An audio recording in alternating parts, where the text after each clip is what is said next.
Hello, everyone. Thank you for joining. My name is Francine Balderrama. I'm a migrant education teacher on special assignment, and I will be going over the migrant education services before we start our math literacy night. All right, well, thank you for joining us.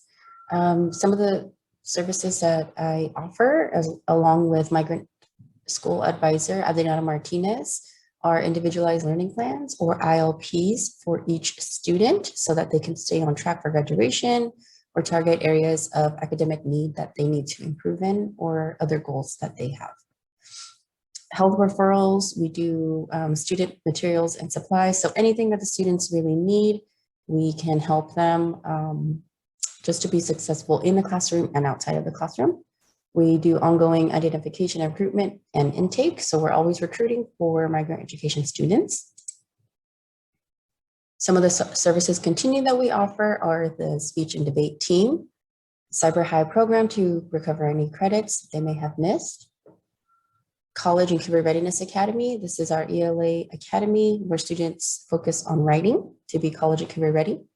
Math and Leadership Academy, where they focus on leadership skills and research skills in mathematics and science. We have summer programs and leadership opportunities available. Parent meetings and workshops where parents can be involved and get updates on their students and updates about migrant education in general. Math Literacy Night, this is something that you're joining now and we love doing it. Student workshops. This is something available to your students. So just a little bit more information for students. Like, for example, a workshop that we had was meet and greet with counselors, where they got to meet their counselors, get ready for college and university. We had a migrant education program services where we went over all of our services and activities for students.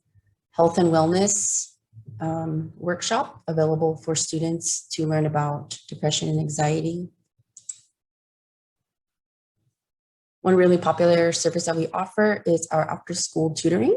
We have tutoring available every day from 2:30 to 4. This is virtual, so using my Zoom link, students can click my Zoom link and be connected to myself to get help with homework and or Cyber High assignments.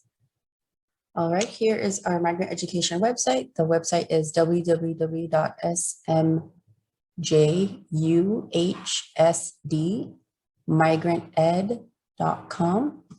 Here, students are able to connect to the school that they attend, since we service all 4 schools in Santa Maria: Pioneer Valley High School, Rigetti High School, Santa Maria High School, and Delta High School. Students are able to quickly connect with myself or Adriana Martinez in order to ask questions or get help with any academic needs. Here we have announcements for seniors and other migrant education students to get more information for scholarships or announcements in general from our partners in the community. We go down, we have a Instagram page where students are able to see announcements for migrant education and to just keep updated. More announcements. Okay. We'll go back up to tutoring. If this is our tutoring page, you click up here, students are able to, again, quickly connect with myself or Adriana Martinez in order to get help with homework. They can also register for tutoring. Our supplemental instructional programs, so that was the Math and Leadership Academy and College and Career Readiness Academy. Prize information about these academies. If we go down, here's the link to register for Family Math Literacy Nights. We are currently closed. We're not accepting any more applications for the College and Career Readiness Academy or the Math Academy since the programs started earlier this month. Speech and debate. We have our speech and debate teams where students compete locally against other students virtually. The topic that is being discussed right now are the pros and cons of distance learning. Go ahead and move on to impact. So this page is for parents.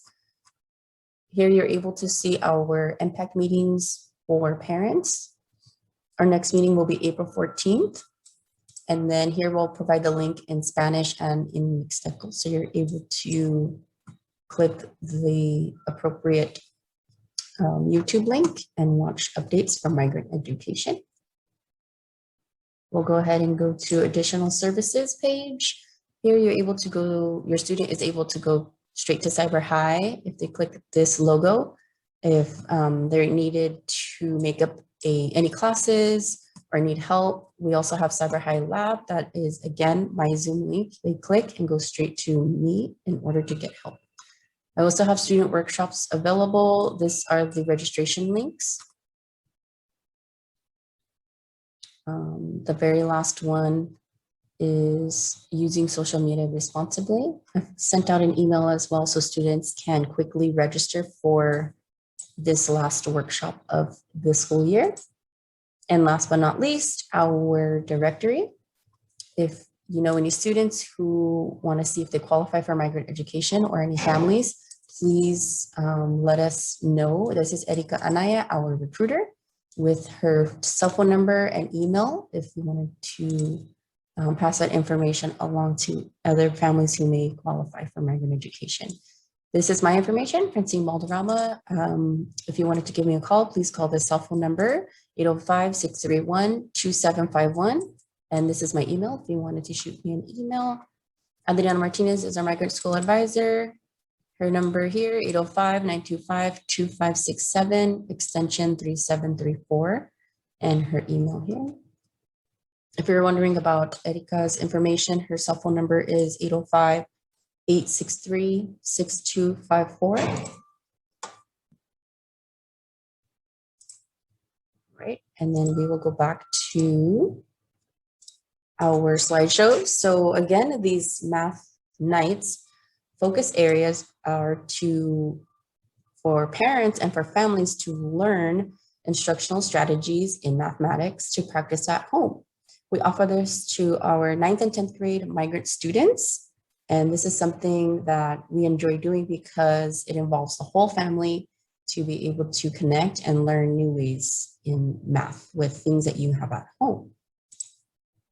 Okay, and again, our directory, if you wanted to connect with myself, Adriana Martinez, Erika Anaya,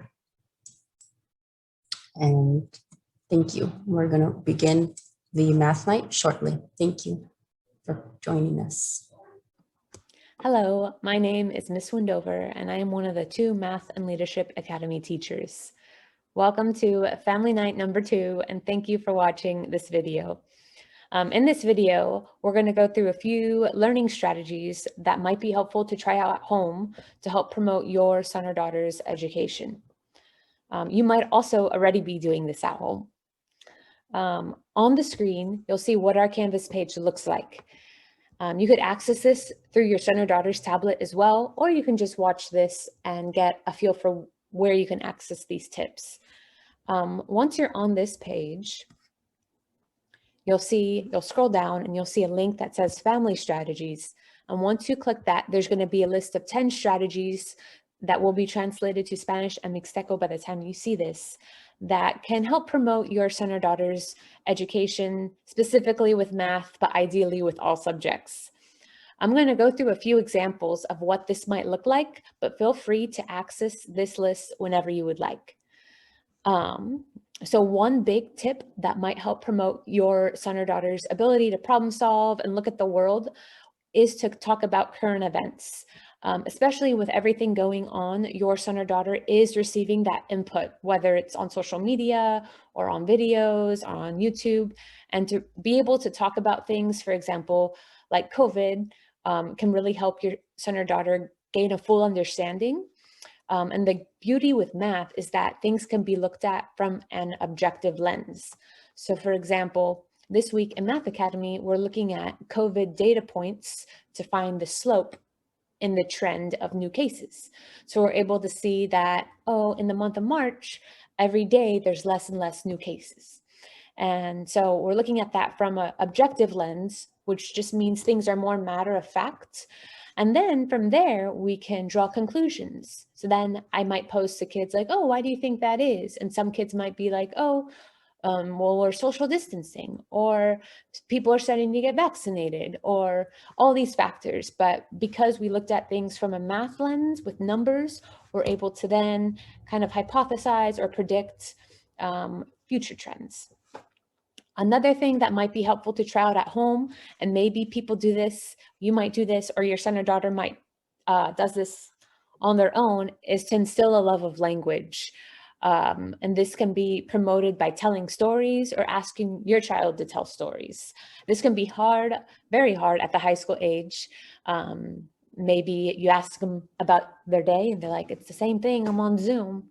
But maybe you can also ask them, well, what does a typical day look like? Can you show me what your Canvas page looks like? What does this button do? How do you feel about that teacher? Is that teacher kind of boring? Does Miss Wendover make things kind of fun? Or what's something you wish you had? So yeah, asking them to tell stories can help them build their vocabulary and just become more comfortable opening up. And that's just what starts the whole process of language in general, because once students can articulate what they think, then we can move on and problem solve and justify and predict. And yeah, another thing that I'm trying to do more and more is to encourage more writing. Every day in Math Academy, students are now asked to write something. And this you might be wondering, like, why aren't they doing this before? Because math is more interactive. Sometimes students can simply do math in their head or use calculations, but now we're going to be writing full-on sentences. At home, this might look like asking your son or daughter to write a thank you note, or maybe a birthday card, or a message to a family member. And that can really help them start to, again, articulate what's in their head. Probably one of the biggest things to try out at home, and I'm sure you do this, but sometimes I forget in the classroom how big of a role model we are to our kids with everything we do, with every step we take, with every interaction, with everything that life throws us, how we interact, our kids, our students take in. So I like to, and I don't do this all the time, and I need to remind myself, I like to think of these on the screen, these tips, like, how can I show more confidence? How can I show to students that I can do it? Or how can I be more motivating? Or how can I show that I am being responsible for their learning, or working on a team, or problem solving? And that alone, those skills can get your son or daughter so far after high school and during high school. And it can be hard to teach now online, but that can, I think, easily be replicated by role modeling that ourselves. A couple other maybe more math related things that you can try out at home is to cook together, maybe measure ingredients together, maybe figure out how much time has passed together. Like, oh, when was the last time we went to the doctor? Oh, or when was the last time I saw my cousin? Oh, it was around Christmas. How many weeks ago was that? Can you count? Or something like that. I know it's really hard to limit screen use, especially because right now screens are pivotal for education, and they're also stimulating. It's nice to watch something or to put on a show, but in the evening, it might be nice to use that as a time to come together. I know not every family has that opportunity. When I grew up, my mom was working in the evenings and my dad was a stay-at-home dad for a little bit. So it can be hard, but yeah, to help maybe limit the screen time, especially not during school hours, can, I think, help promote their education even more and allows their brain to get a break. And probably one other tip that can be helpful at home, whenever your son or daughter has a question, it might be helpful to answer that question with a question, which sounds kind of weird, but in the classroom, this might look like this. If somebody is stuck on a problem and they might be like, hey, Miss Wendover, I don't understand problem 3. I might be like, okay, can you tell me where the first place you're confused is? So they'll be like, oh, I'm confused right here. So then I'll be like, okay, so what did you do up until then? And then they'll explain. I'll be like, oh, so then tell me where are you lost right here? Like, oh, I'm lost with the factoring. Oh, okay. Why are you lost with factoring? What did you try out? And so then they'll be like, oh, I tried out this. I'm like, oh, I think maybe there's something right here. Can you see where your error is? And so notice I never gave them the explicit solution, but they kind of went to that conclusion on their own, if that makes sense. That was a little jumbly. But anyways, this page is accessed through Canvas again. So feel free to look at this. Feel free to send me any information too. If you have found something that works for you at home, my email is right here. I teach at Santa Maria High School primarily, but even if I am not your son or daughter's primary math teacher, feel free to reach out to me. And also feel free to explore our Canvas page if you would like. If you click the home button, you'll be able to go to our homepage and look at the activities we have. Every Tuesday and Thursday, we have a new list of activities. And yeah, thank you for listening. And I hope you have a wonderful rest of your day. And hopefully by the time you're watching this, you're getting ready for spring break. Bye. Hi everyone, this is Mrs. Klein again, and I'm here to make the video for our second parent night, and I am wearing my daughter's Mickey Mouse hat because I like to wear these silly hats to get the kids used to showing their face on the video.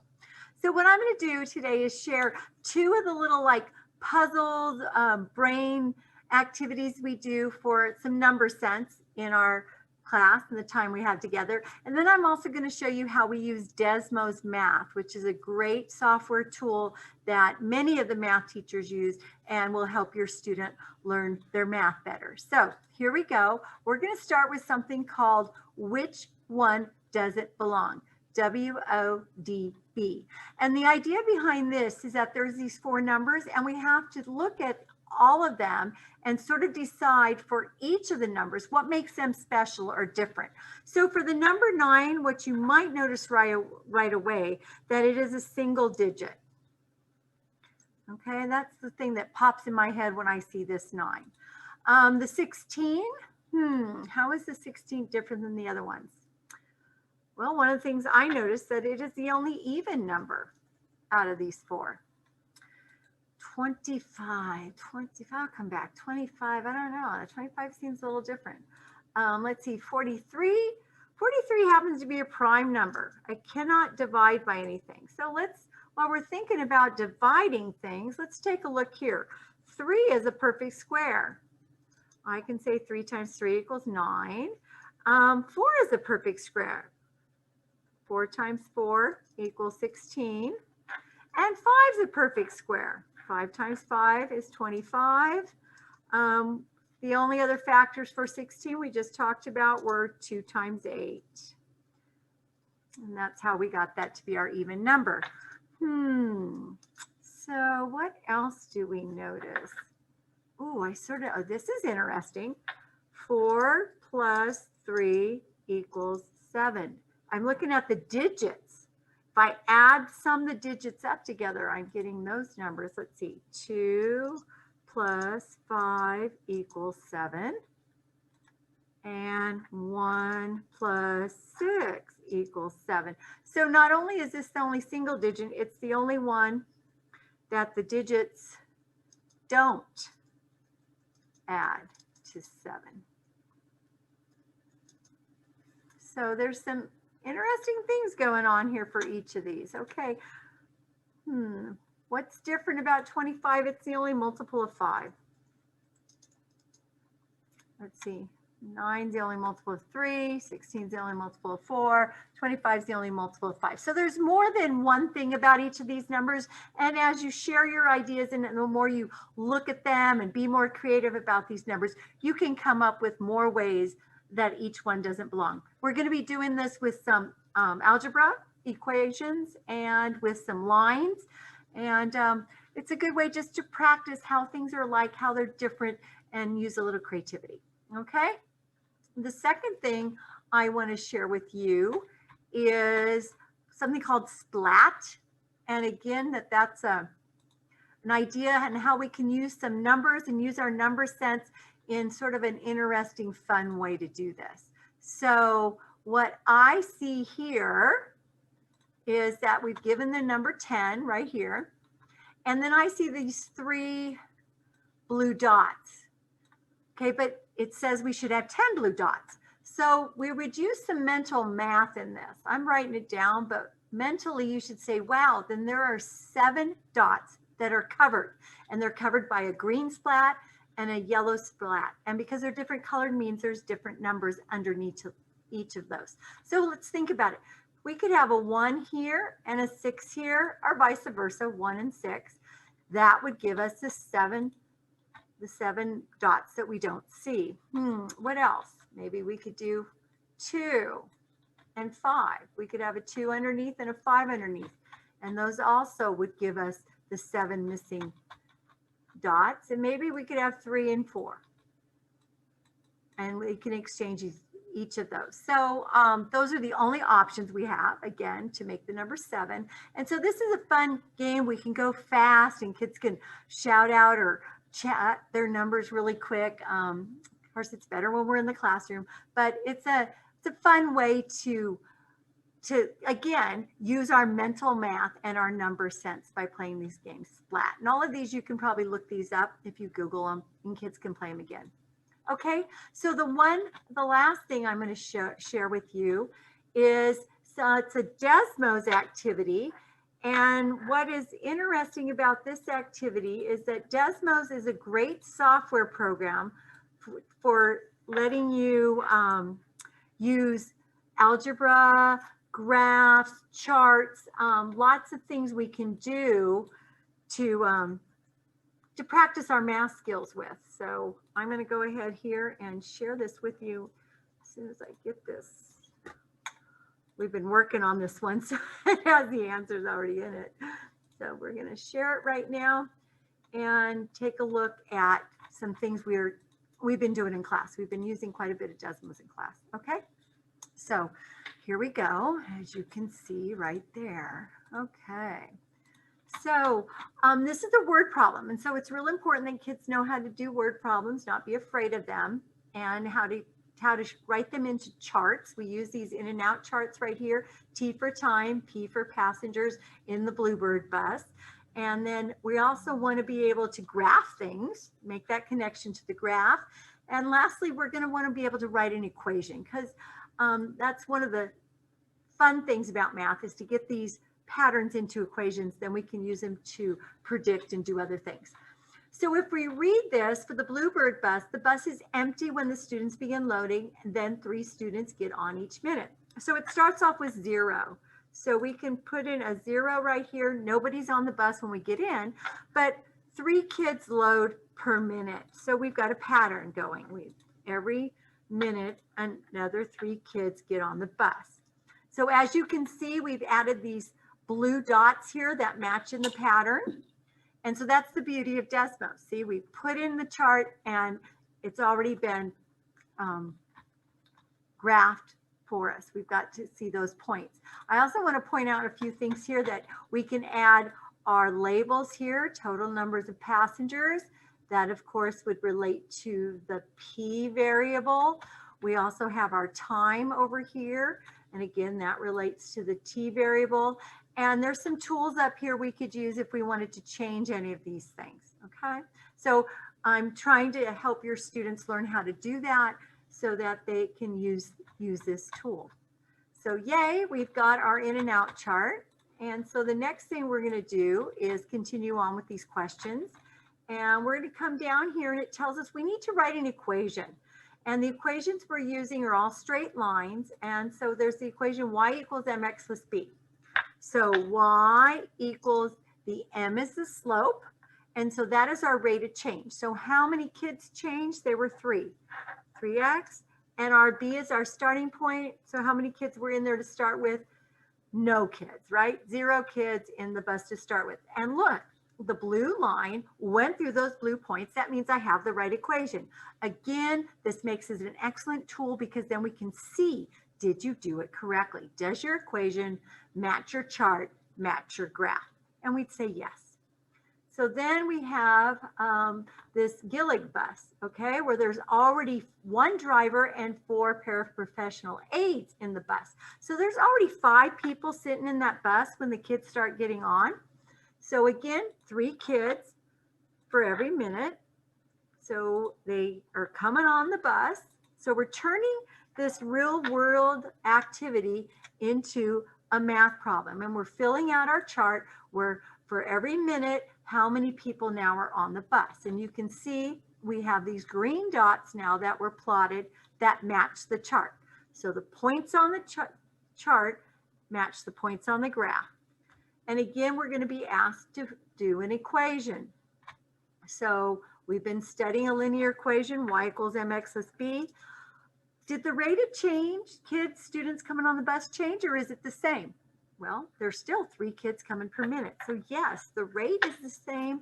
As you look at the steepness of the line is the same. We call that the slope is the same. But this time we didn't start with 0. We started with 5 people on the bus already. So sure enough, that equation matches that line. And we could see how these have the same slope. They're never going to cross. We call that parallel. So lots of patterns, lines, graphs, and charts are the things that they're doing in my class. And we're going to be using this Desmos and this graphing calculator kind of software to help the kids learn that. So I hope your students are enjoying the class and having fun and learning lots of things about algebras and numbers. Okay, so thank you and goodbye.